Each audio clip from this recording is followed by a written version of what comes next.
There's something for every imagination at your local comic shop. Visit ComicShopLocator.com to find a store near you. What's up, everybody? It's Kyle. How's it going? Welcome into the EXP News Break.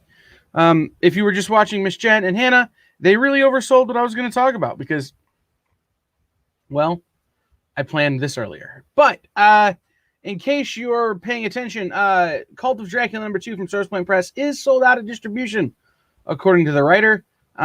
Also, just announced there is some movie news and development that was just announced for Once Our Land. But not having any details on those, we will proceed with the other news that I had planned, which we're going to start off with maybe the most fun news for me. There is a rumor that for the Wednesday Addams Tim Burton show that's being produced for Netflix, Christina Ricci is going to play her mom from the original Addams Family movie. She is going to play Morticia, which I think is great casting. Institutional memory and all those things. But what's interesting to me is that Tim Burton is doing an Addams Family show, and he's trying to bring back some of the magic of the original Addams Family values. So that is always a benefit. So be on the lookout for that. That just being a rumor, I didn't want to spend a ton of time on it. Marvel has announced that it plans to celebrate Pride Month with frame art and a new LGBTQ hero.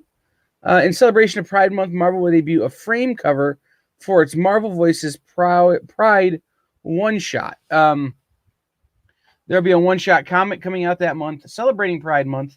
And on that cover, it will have the traditional Marvel, as Dr. Christy Blanche calls them, framey-doos, where it's got characters down the side and across the bottom. Many characters from the likes of it. And one of them will be a brand new LGBTQIA character that will make their debut in the one-shot special. The frame cover is illustrated by Luciano Vecchio. See, I struggle with these Italian last names sometimes. And is modeled after the styles of Marvel's 25th anniversary covers that were released in 1985. You've got everybody on these covers. It's very interesting. Vecchio will also illustrate the main cover for Pride, which will feature LGBTQIA characters, writing and illustrating stories for Marvel's LGBTQIA characters. Among the creators involved are Anthony Oliveira, who did Lords of Empire, Empire Hulking, and Steve Orlando, who has just been on a rocket ship of awesomeness recently. Young Avengers creators Alan Heinberg and Jim Chung will also contribute a tale that focuses on Hulkling and Wiccan. In addition to Marvel's Voices Pride, Marvel plans to celebrate Pride Month with a series of variant covers illustrated by Phil Jimenez. These covers will feature Jimenez's take on Marvel's LGBTQIA characters, including America Chavez and X-Men's Iron Man.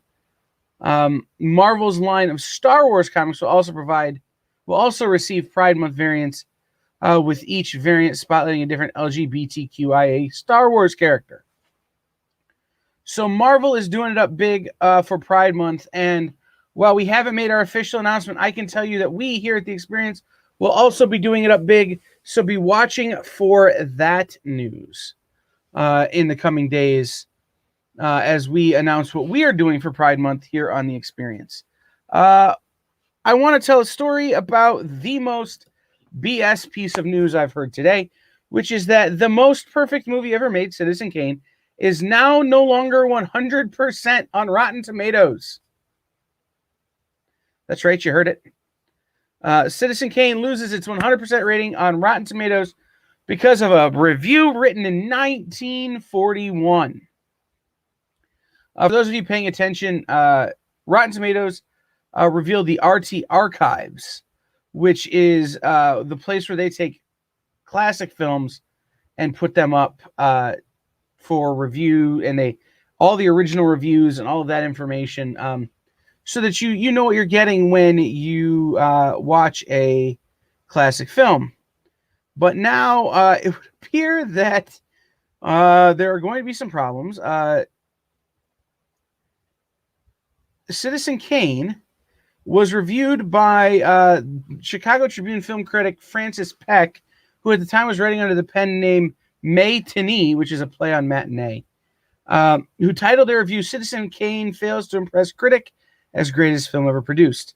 Originally released on May 7th, 1941, the piece comes just days after the film's world premiere begins. You've heard a lot about the picture, and I see by the ads some expert thinks it's the greatest movie ever made. I don't. Peck's review continues. It's interesting. It's different. In fact, it's bizarre enough to become a museum piece, but its sacrifice of simplicity to eccentricity robs it of distinction and general entertainment value. So the thing about it is this review had not previously been included in the reviews considered for Citizen Kane. And now that it is, Citizen Kane loses its 100% ranking on Rotten Tomatoes. What you've seen this before. It's happened a few years ago. Lady Bird was 100%, and then one review came back and knocked it down to 99%.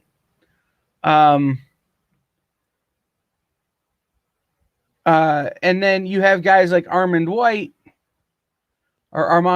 whose reviews took Toy Story 3 and Get Out from 100% to 99%.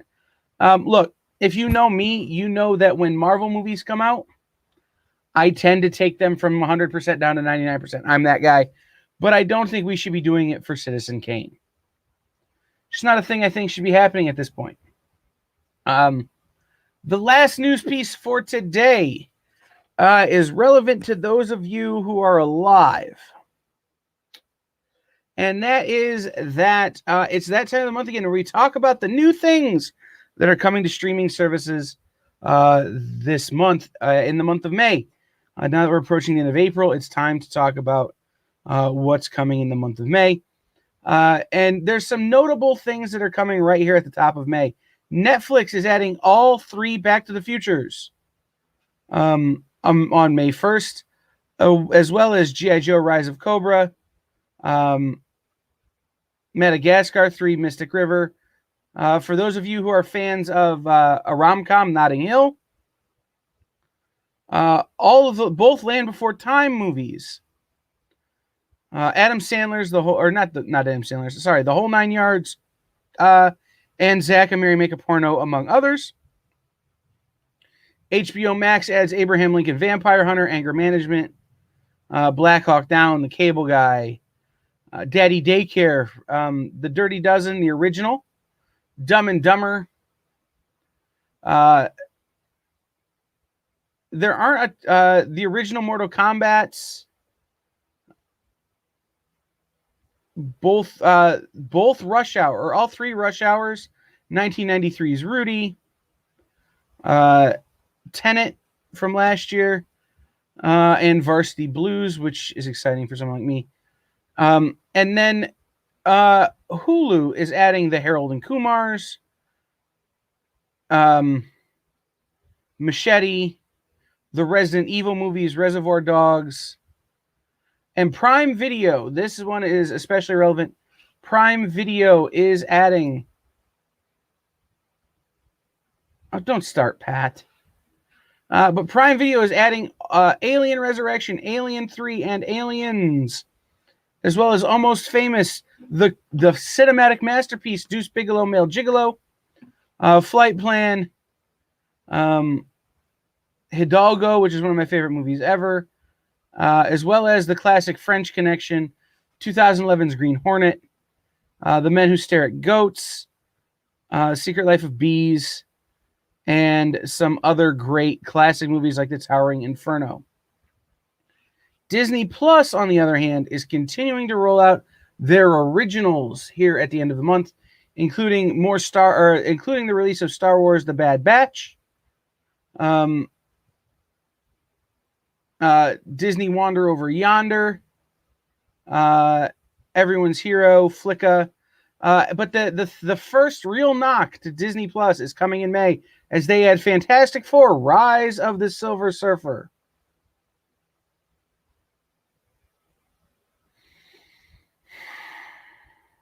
I'll let that one sit there for a minute. So, those are some of the things that are being added. You also have Disney Special Agent Oso adding to Disney Plus, as well as X-Men: The Last Stand coming to Disney Plus as well. So, those are the news headlines from today. We will be back in just a couple minutes here on The Experience with In-Stars This Week with myself and Dan. So make sure you hit refresh on whatever page you're watching, and we will talk to you very, very soon. Yes, Wander Over Yonder, correct. We will see everybody in just a minute here on The Experience with In-Stores This Week.